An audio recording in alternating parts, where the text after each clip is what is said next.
उड़ीसा राज्य में 94% SC, ST, OBC और माइनॉरिटी होने के बाद भी आरक्षण की लूट हो रही है। आरक्षण पर डाका डालने का काम पहले बीजेडी ने किया, अब भारतीय जनता पार्टी की सरकार कर रही है।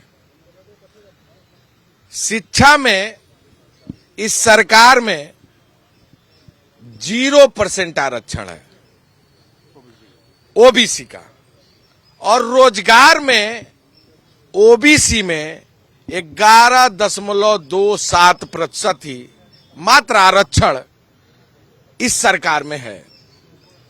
मंडल कमीशन के अनुसार पिछड़ा वर्ग को 27% का आरक्षण रोजगार में भी मिलना चाहिए, शिक्षा में भी मिलना चाहिए। मानव संसाधन मंत्री धर्मेंद्र प्रधान जी हैं, जो इसी राज्य से आते हैं, और वो अपने आप को पिछड़ा कहते हैं, और उनके रहते हुए जो पिछले दिनों आदरणीय राहुल गांधी जी के जातिगत जनगणना वाले बयान पर कटाक्ष कर रहे थे। मेरा सवाल उनसे है कि आपकी सरकार पिछले 15 सालों से इसलिए है कि आप केंद्र में सरकार में हैं, और स्टेट में भी समय समय पर आप बीजेडी के समर्थन में इस प्रदेश में सरकार चलाते रहे हैं। कौन सी परिस्थिति रही, कौन सा हालात रहा कि रोजगार में 11.27% और शिक्षा में 0% का ही आरक्षण ओबीसी को आज तक आप लोगों ने देने का काम किया। सबसे बड़ी विडंबना और भी है कि पंचायत चुनाव में और अर्बन चुनाव में, यानी नगर पालिका, नगर पंचायत या जिला परिषद या ग्राम पंचायत के जो सरपंच के चुनाव होते हैं, उसमें भी बैकवर्ड को आरक्षण इस उड़ीसा राज्य में नहीं है। किस तरह बैकवर्डों के हक, हकूक और अधिकार पर ये भाजपा की सरकार डाका डालने का काम कर रही है। हम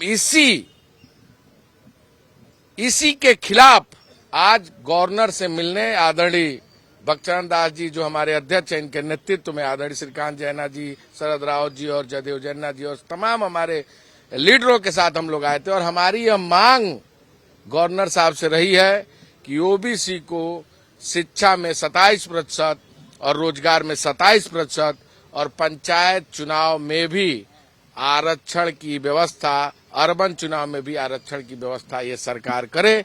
अन्यथा अगर सरकार ने जल्द ही इस पर निर्णय नहीं लिया तो आने वाले दिनों में 22 और 23 2 दिन हम निरंतर मुख्यमंत्री के आवास के सामने धरना देने का काम करेंगे, रात दिन।